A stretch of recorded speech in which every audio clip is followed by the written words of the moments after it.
Hello, Hopkinton, and welcome to this edition of the Hopkinton Hangout Hour for Thursday, July 30th. I'm your host, Mike Terosian, and we're here with our weekly Board of Health update. Joining me with the discussion and adding some questions is my co-host, Jim Cousins. Jim, you there?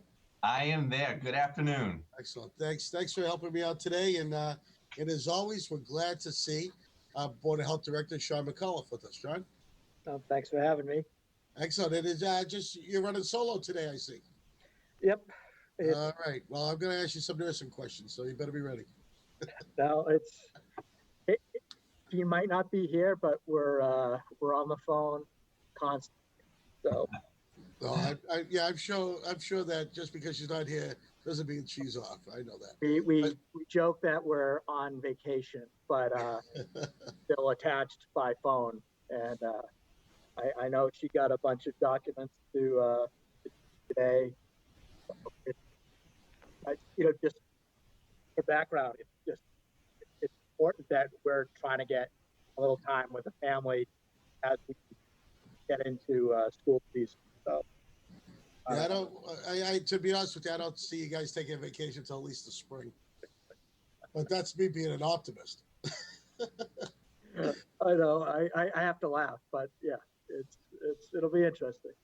All right, let's see so the biggest newest thing handed down from the governor is the travel restriction that takes place tomorrow. Yep. So can you explain what that's all about? So, we as the health directors in the Commonwealth had been discussing how we were concerned that we have done a lot in this, in the Commonwealth to reduce the spread, to reduce community spread, and to really manage COVID in the state and in our own communities. And one of our concerns was that with greater frequency, we had either residents or people coming into our communities that had just returned from areas where there was 26%. In my cases, or our cases, we had people coming back where the rate of infection was at or above 25%. So, when you factor that in with the fact that they're getting on an airplane and then returning to a community, these travelers were just creating a bunch of risk. And we felt that although the governor had his advisory in place, we would be in a much better position if there was an order in place that gave us and the state government authority to require quarantine. And this is evidence where we meet every Tuesday and Wednesday to discuss these issues, and the governor's task force listened and they implemented this program. The interesting thing is that it falls on the local boards of health to enforce it. And we'll be getting some assistance through another state agency.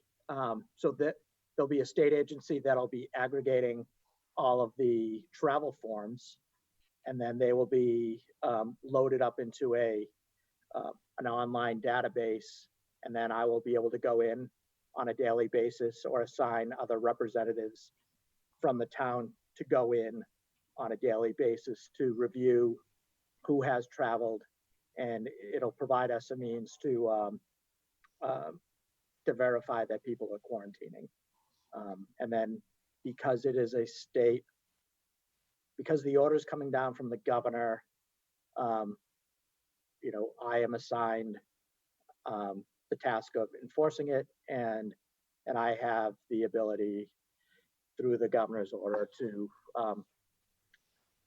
impose penalties for those or to those who aren't complying with the order. So we joke that it's a good thing I got my badge when I did. Right. So just to break it down a little bit. So tomorrow I leave for San Diego. I have a wedding to attend this weekend, and I come back. I land at Logan. What do I do? You before, just like when you're traveling internationally, Which I before you never land, did. This is why I'm asking. I've never traveled nationally, no, so help me out. so before you land, they will hand you um, information, and then you'll. My understanding is that you'll go in on your phone, enter in. You'll be required to enter in um, where you had traveled, how long you'd been there, where you live, or where you'll be visiting. Um, you'll have to provide contact information, um, and and then you'll be advised to quarantine for 14 days. And then if you fail to comply with the governor's order, um, you're subject to a penalty of $500 a day um, for the noncompliance. And that data will get uploaded into the state database that I spoke to, and then that'll be again searchable by all the local boards of health. Um, and then it's and it begs the question, do we have do I have the time to police the quarantine? And these are things that we're trying to figure out right now, and we're still waiting for. I think tomorrow we expect to be briefed on what the forms and all of that will look like. And then there's a secondary system. So there's the 211 system to submit COVID related complaints to the Department of Labor and the Attorney General's office. So if you are aware of someone that should be in quarantine and they're not following the governor's order, you'll be able to submit a complaint to the state, and that'll be directed to that travel-related database, and they'll be, I believe, I'll receive a follow-up notice from probably the Attorney General's office and be asked to visit the address, and we're not sure if it's going to be like Department of Labor where we provided, an educational advisory first, or if we'll be instructed to issue it. We find them in compliance. So, Shaun, what you're doing now between two of you is a lot, and I know you also have another agent that is he just handling the construction right now, or He's handling wells and septic. All right. So this stuff here sounds like too much work for two people. Now you're adding this new order. I'm sure the state is not throwing you tons of money to hire more agents to help you. No. Will you be required to need? A lot of this stuff sounds like, you know, it's going to need some kind of like law enforcement help to help you enforce things. Are you going to be needing local police to assist you in enforcement? We've had a discussion, and I have the authority to deputize. They're the it's an odd process, but I do have the ability to utilize local and or state police. Technically, the state police are my first go-to to assist with the enforcement. And again, one of the things that most don't realize is that a lot of, if not most of, our authority comes from the police powers. So we are we are enforcement officers, and so it's. But to your point, yeah, we're not getting, and it just isn't a lot of support out there. I mean, we've been discussing how my food inspector, she retired, um, and a lot of communities right now can't afford to hire contract inspectors, or they've been instructed not to hire contract inspectors. So Was that Beth Goodman? Is that her name? The old food inspector? Amanda. Amanda. Yeah. She was good. So, I mean, I'm a federally trained uh, food inspection and compliance officer, so I have no problems doing my own work.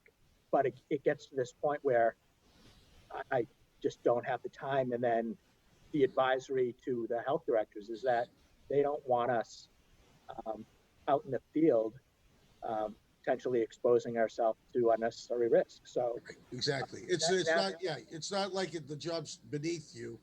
right, It is just the fact that you will put yourself in risk. The more we can keep you in that office right there is probably perfect, because you're less likely. You're in a nice building where everyone's screened before they come in, yep, and you're limited. You're in the big room by yourself, so it's great that we keep you there. That's where you should be. You should not be handling how I like to say, the day to day business of checking a restaurant, checking a store, and of course, knocking on doors and checking cases.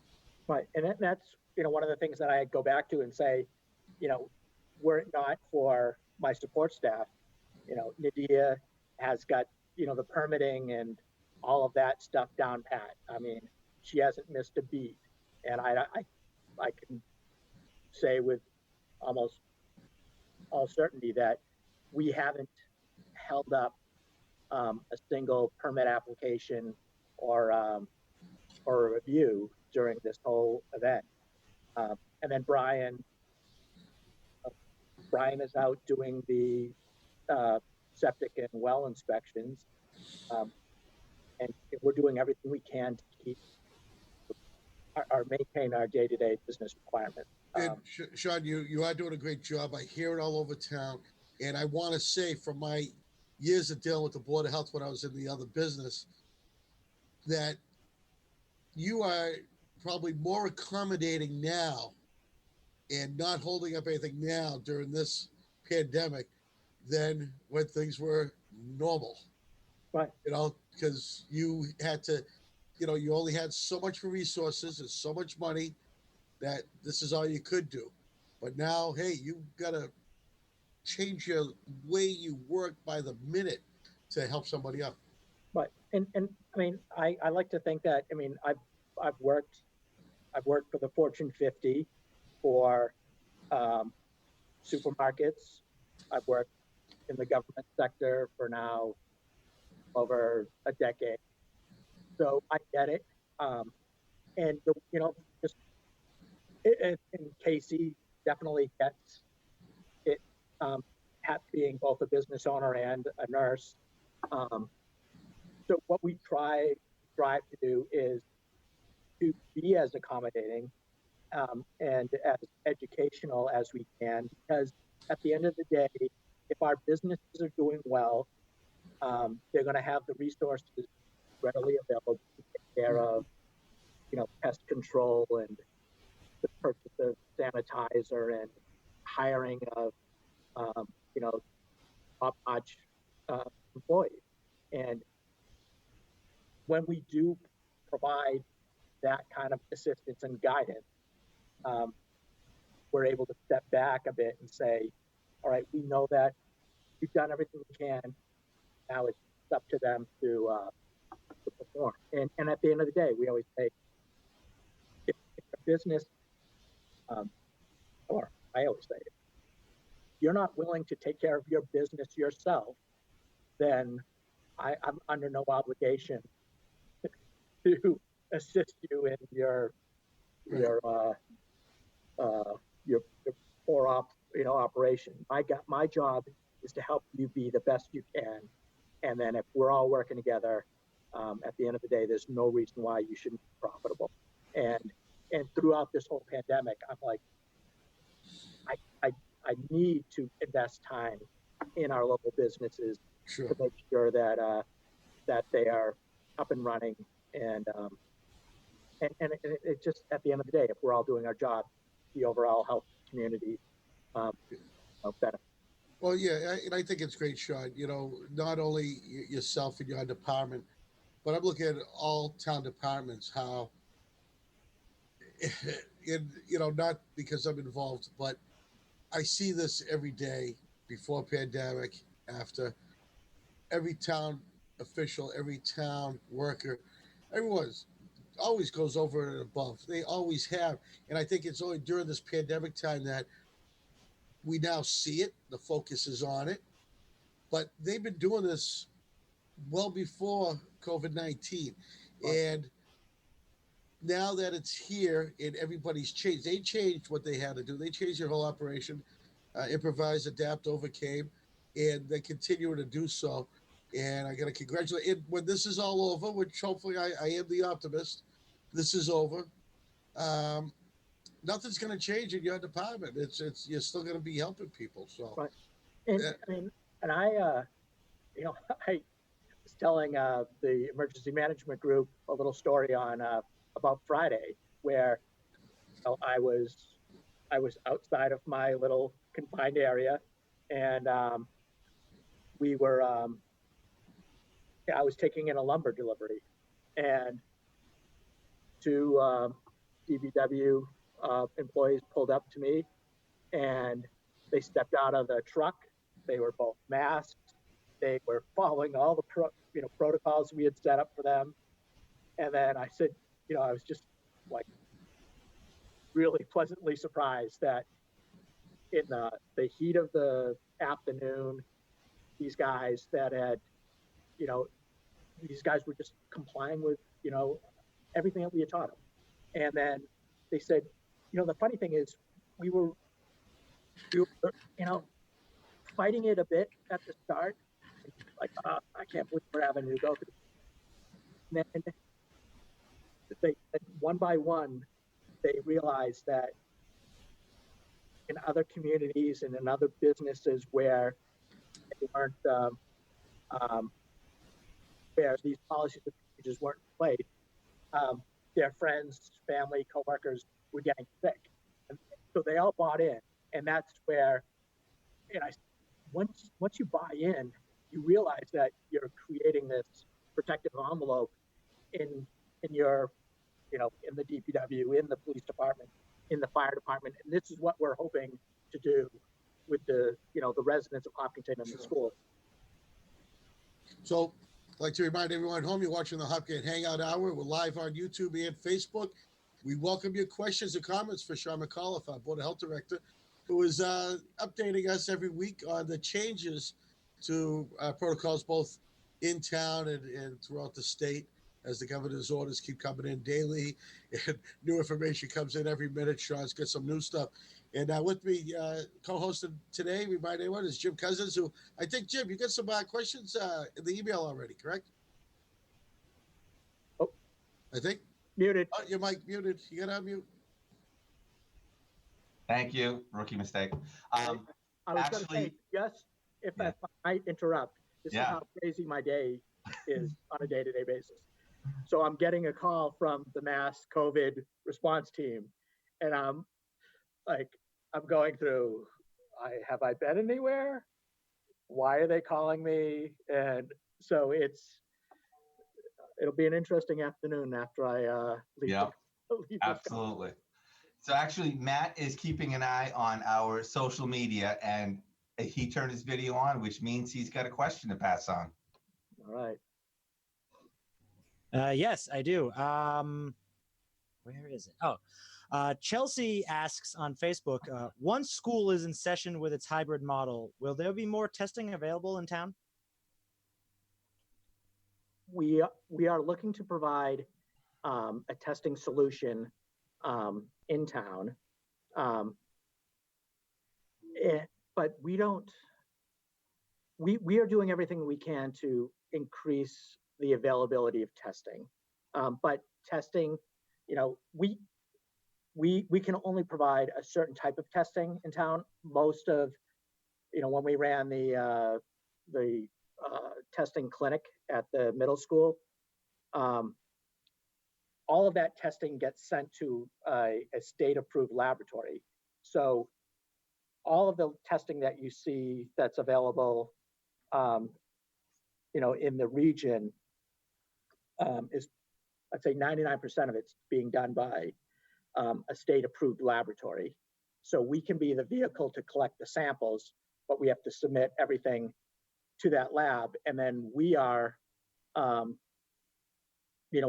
if we are, I guess, restricted by the lab's capacity. So one of the problems right now with the country is that the testing demands throughout everywhere but the Northeast is so high that it's putting strains on the local national laboratories that have been processing, like the PCR test is the gold standard. Where about a month ago, where I was getting a 2-day turnaround on my PCR tests, I'm now seeing a 10 to 14 day turnaround. So the Department of Public Health, the governor's office, the local health boards, we're doing everything we can to try to expand accessibility. But that said, there's a carrying capacity on how much reagents available, how many nasal swabs are available, and do the labs have enough staff and or equipment to complete or to meet the demand.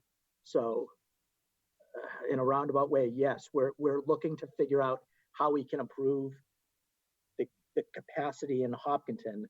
But that said, we're going to be limited by the resources that are available at the laboratory. So when you talk about increasing the capacity, do you have a number of what the current capacity is? No, because that's it. No, it's because it really depends on the ebb and flow that's going into. So, we partner with AFC a lot. So right now, AFC's PCR tests go to Quest Laboratories. Quest is quoting a 10 to 14 day turnaround on PCR tests, and then the antigen and antibody tests that they're providing, they range in a turnaround time from 2 to 4 days. And then one of the interesting things is the state is now evaluating whether or not they want to decertify some of the antibody and antigen tests because they're finding that they're getting false negatives at a rate of 40%. So, it begs the question, you got a negative test result, but are you truly negative? And what they're recommending is that you follow up with a PCR test, and it's complicated. It's frustrating. So I understand. So you kind of answered that. Information answers the question that I was having. When I look at it, I think Massachusetts, as I said before, is doing a really good job. I think the numbers are going in the right direction. And I think that school starting is a tremendous unknown. And who knows what's going to happen, right? I mean, do you have any expectation, or do we not even know what could potentially happen? It's something that keeps me up at night. I might have about it last night. I might have dreamt about it the entire night. But so the knowns are, I know that we have a dedicated and very competent team that is putting together Hopkinton's plan. I am confident that we can put together, and I'm confident that that plan can deliver a safe school environment for both, the students, the staff, the administration. But a lot of that is a lot of this is really dependent on the parents being able to monitor the children, to only send healthy children to school, because as much as this plan and as well developed as this plan is, it's only as good as the parents at home. If you have someone who sends a sick child to school, the risk is that, say they start coughing and they complain of a sore throat at noontime. Now we're looking at everybody that was on that bus and everybody that's in the classroom is now potentially a contact. And if you go by DESE's guidance, they're stating that everybody in the classroom and everybody on that bus should be regarded as a contact, kind of regardless of their spacing. That's now a significant. So you've just put out, say, 20 or 30 people that then Kasey and I have to do follow up on, and it might just be for a cold. Mm-hmm.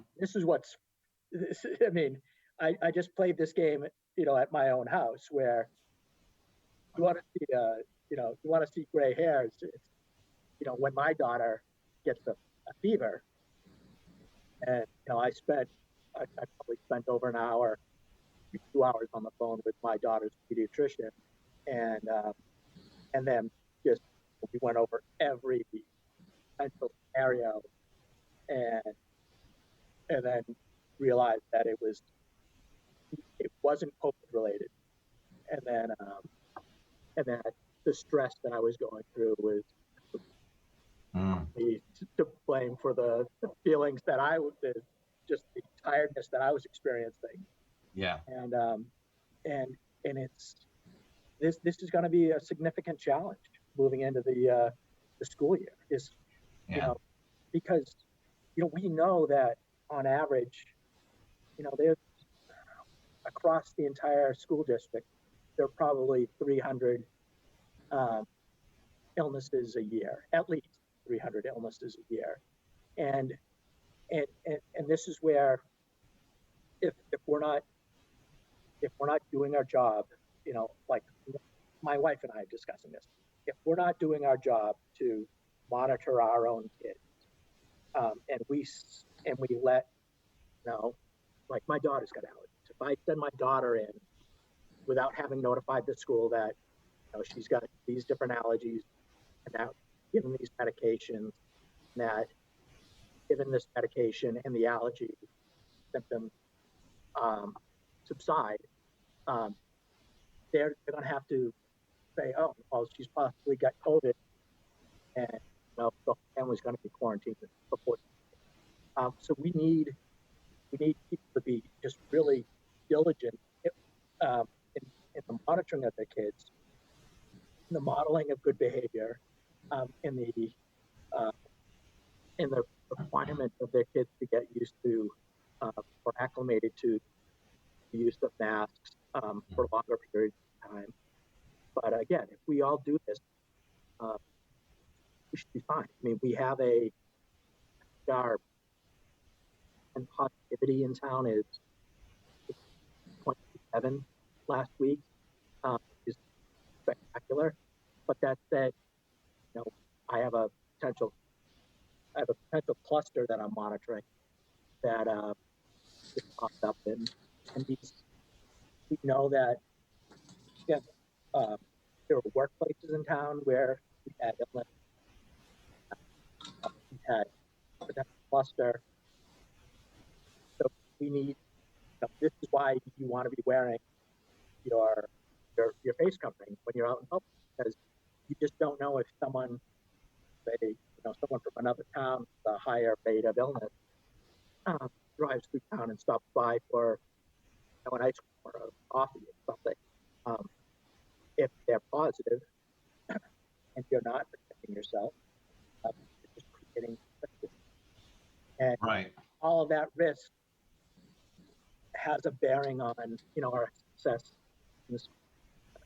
Right. So I'd like to talk about that for a second, because I know I've been reading that in addition to proximity, there's also a aspect of time, and you have to be exposed for a certain amount of time before you really get in danger, 10 minutes, 15 minutes, whatever that number is. And that when you are outside, the virus kind of dissipates pretty quickly. Right. So I know there's been a lot of talk about ventilation, about moving air through and stuff like that. Is there any data on how useful that is? Or because like I worry about if you're in an enclosed space and you're just kind of moving the air around, that's not good. But if you have, let's say we have the ventilation with the proper filters that can filter out the virus, and then we're in there, does that make it much safer? Or is it just still being in the four corners of that room is still an issue? So, the good thing is that we've recently replaced the HVAC systems in all of the schools. They have been assessed. The filters have been changed out. They have done calculations and assessments on the amount of airflow that'll be brought into the schools. So, I'm confident on that end that we've done our due diligence and that we're in a good spot. I'm also confident that if we're all doing our job on the front end and not allowing sick people to go to school, be it staff, teachers, or children, and then if we're following the protocols, sanitizing our hands, social distancing, and wearing masks, we should have a really low risk. And again, it all gets to this. Carol and her team have done a really good job at assessing the risk that they can engineer out from the physical structure, from the distancing side of the equation. And it's really the one variable is how do we prevent the risk of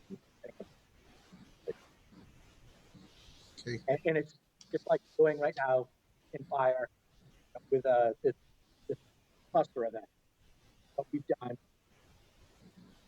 we did that.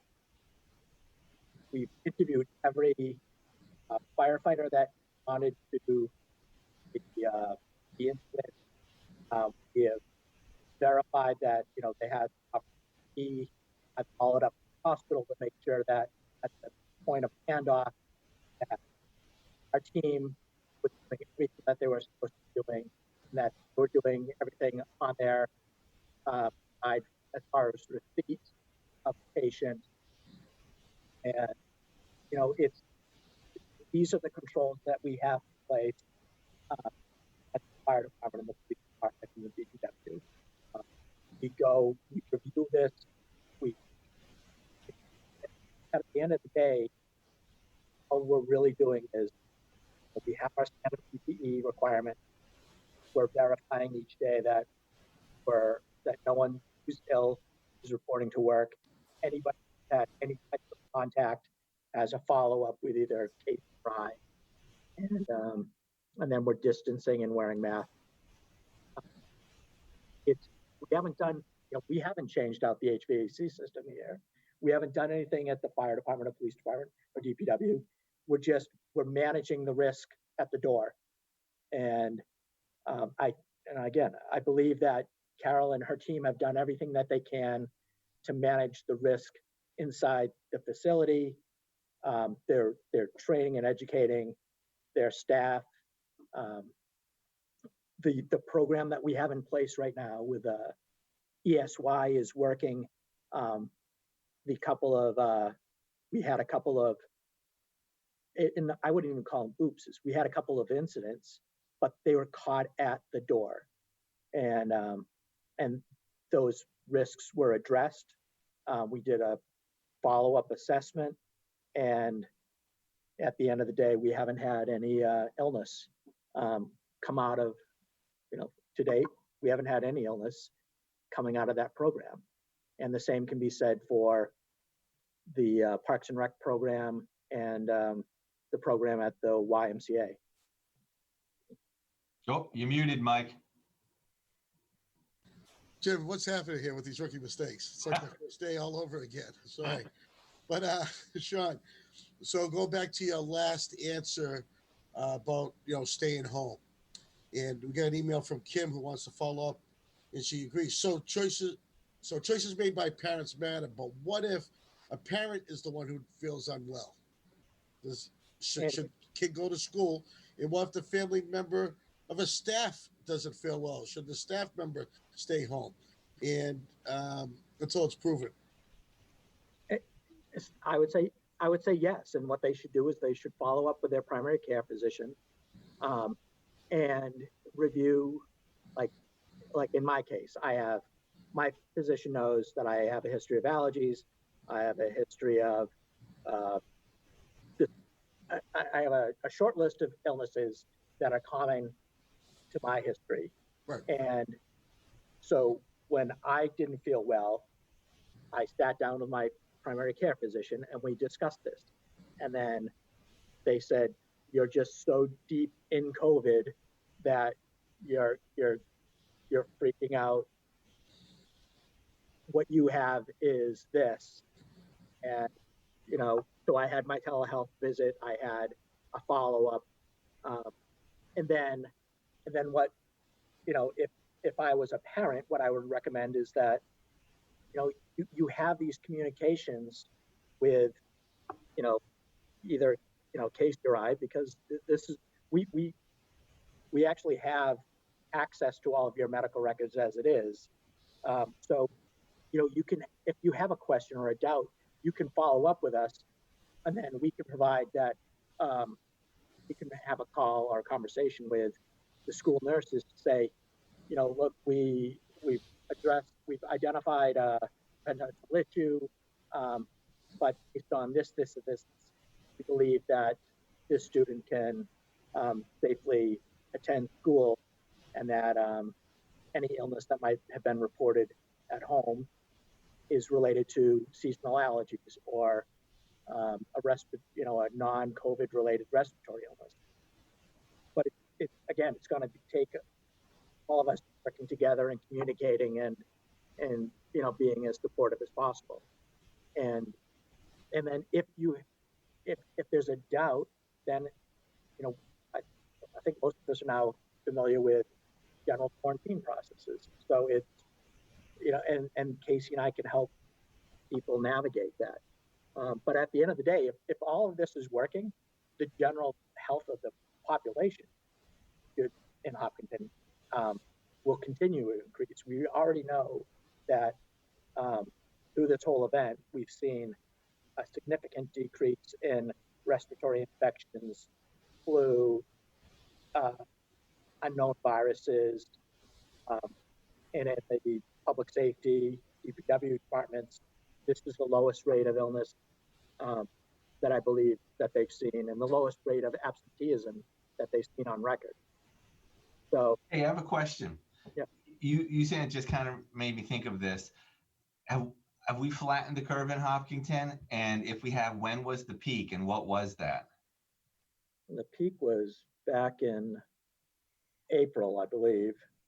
The peak occurred, and it was related to Golden Pond.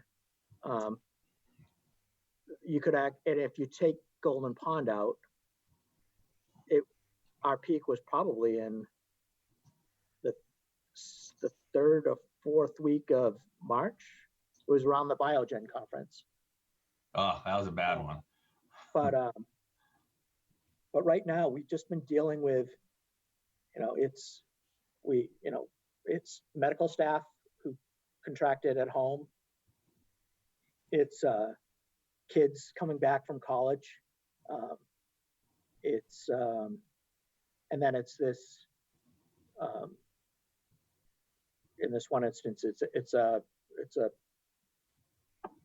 facility that they had a positive case, and we're now working with the state to try to figure out how they were infected, and it's likely that it was brought in from outside of Hopkinton.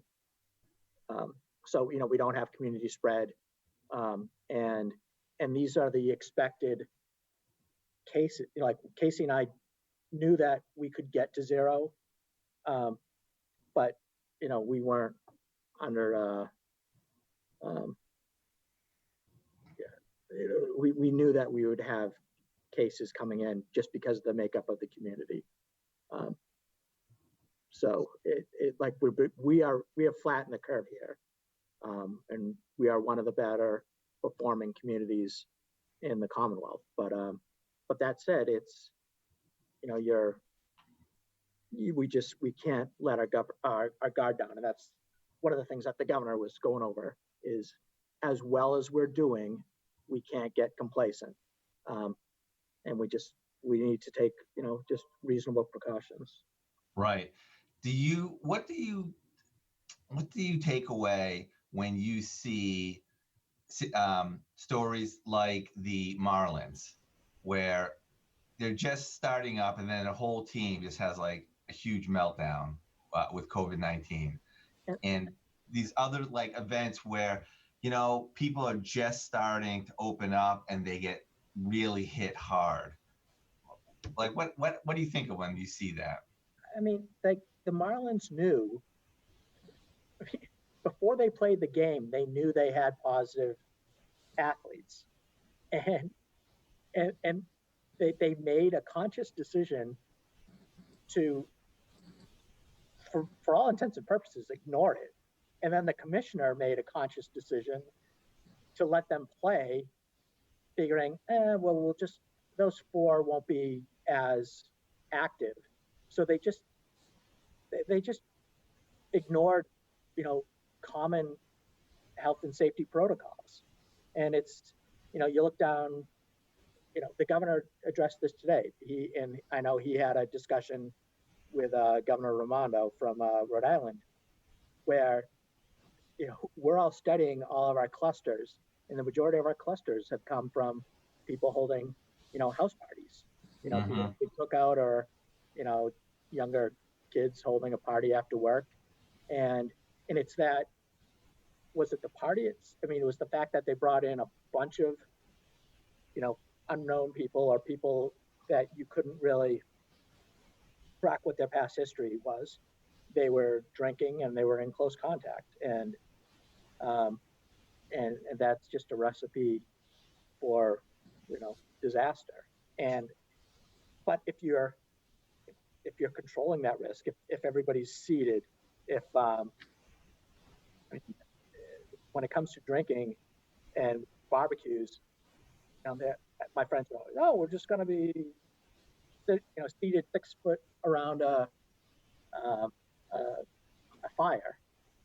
Like, but you're all using the same restroom, right? And undoubtedly, you're going to be crossing paths in the kitchen, either getting food and then bringing it out, or getting drinks and bringing it out, and people going to the restroom. You're going to have contact in that situation. So is it worth the risk? And that's what everybody's got to ask themselves. I've kept my family pretty much, we're not totally isolated, but I know everything that, I'd like to think I know everything that everybody who's come to my house has done within the last 3 days. And when I took an appliance delivery, I had an interview with the company that was delivering the product. I met the guys outside. We went through our attestation questionnaire that all of our municipal employees go through, and I made sure they had masks. I made sure my kids and my wife were distanced from them, and then when they left, I Lysoled the heck out of those areas that they were in, and then when you look back, I was controlling all of these different risks as best as I could. There was one guy who had a cough. You don't come into my house. I will get on the other side of the appliance kind of harness, and I'll bring the damn thing in myself with your buddy, because I'm just not comfortable. Right. Is it sad now that, I used to respond to people sneezing with a "God bless you" or "Gesundheit," and now I say, "You got COVID?" It's It's all changed. And by the way, one question that is now bothering me: where did you find Lysol? I mean, I can't find it. Or was this a stock up early? I may have stocked up early. Okay. You know, I knew that, you know, that asthma inhalers were being used in greater numbers at the hospital, that there was a good chance there would be a run on Lysol, which is effective at killing other COVID related um, viruses. So I didn't go crazy, but I got a couple, like I got 3 cans, and I stockpiled on my inhaler. Um, but I was just prepared. But that's, I've been a risk manager my whole life, so I just I assessed where my vulnerabilities were, and I made sure that I had, an ample backstock of stuff that I would absolutely need. I missed the whole toilet paper thing. There were a couple days where I was in fear, but I know what you mean on that because, I'm watching it unfold and I'm hearing. I says, why they're fighting over it like it was Black Friday, and they're going after the newest toy on the market.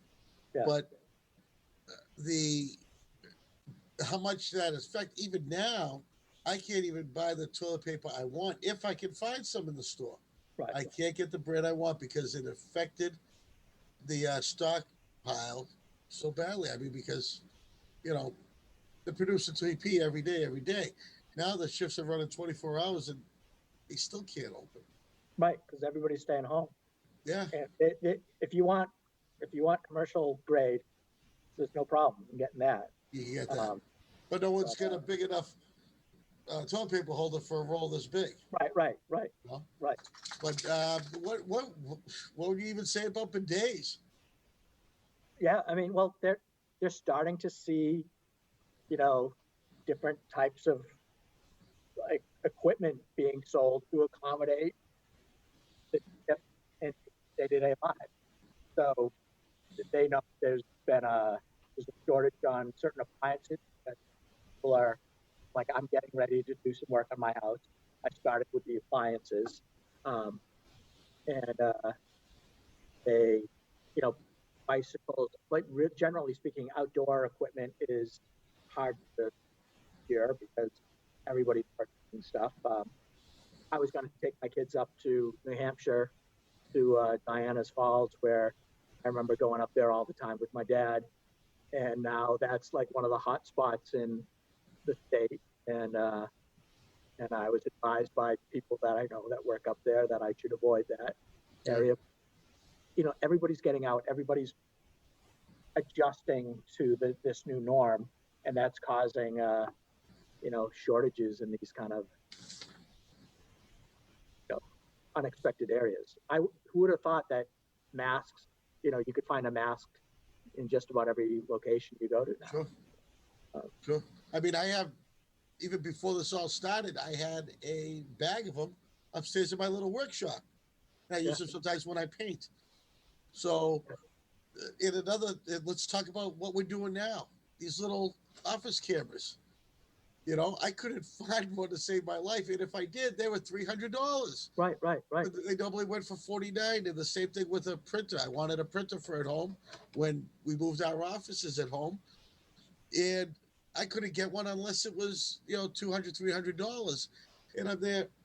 Normally, you can get them so cheap that it's cheaper to replace the printer than it is to replace the ink. Right. And one of our biggest challenges is that, equipment that Kasey and I were buying, gowns and masks that we were paying, 40 cents for, we're paying, or, I must get 20 or 30 emails a day from different vendors saying, I can get you 1,095 masks. But I remember I got one offer where the product that we wanted they provided a price of $17,000 for.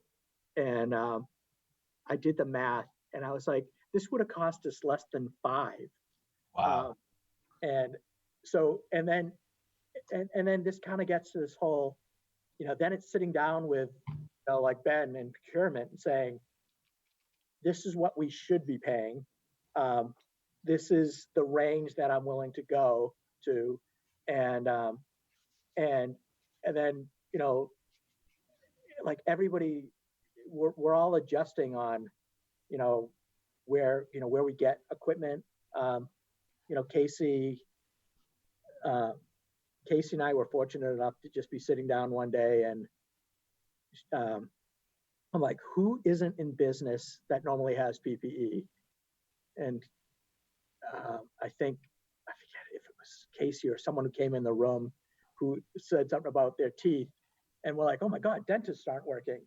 So we automatically turn to the dental providers, the dental equipment providers, and they were sitting on stockpiles of PPE. And then, we started going almost exclusively to a dental provider for all of our equipment. And now, it's the school, like all of us are sharing our resources, make sure that, we're getting the best deal that we can, that we're being as frugal with the taxpayers' money and our grant money. Again, it's all changed. So, Shaun, speaking about PPE, Matt's on the line here, and he's got another question on Facebook. Oh, you muted me. Wow, Oh, that's 3 for 3. That's 3 in a row. We're on. That's a strikeout right there. I was going to make fun of you two, but now I can't. Yes, someone on Facebook commented, could our nurses be equipped with testing? They are going to be equipped with PPEs and could safely and promptly test a child if a student is not feeling well at school instead of rushing a child out of school to their parents. How could we make sure the parents will find a testing place and will do this and will do the testing? So that is why we are we're purchasing a system that we should be able to deploy in a situation like that, where we can test. We're putting together a protocol on who we would test in that emergency situation. And then we are also,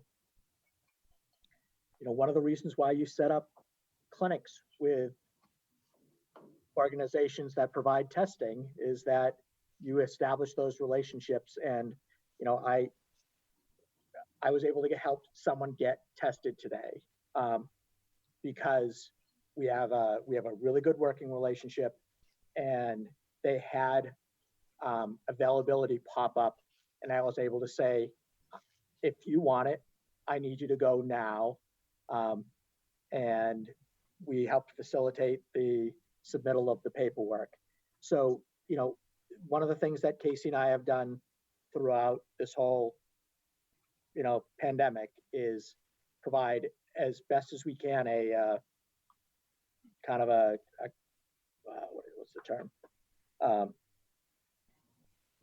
Like not a catered, but we've tried to provide as hands-on an experience with our residents so that they don't have to worry about finding a provider.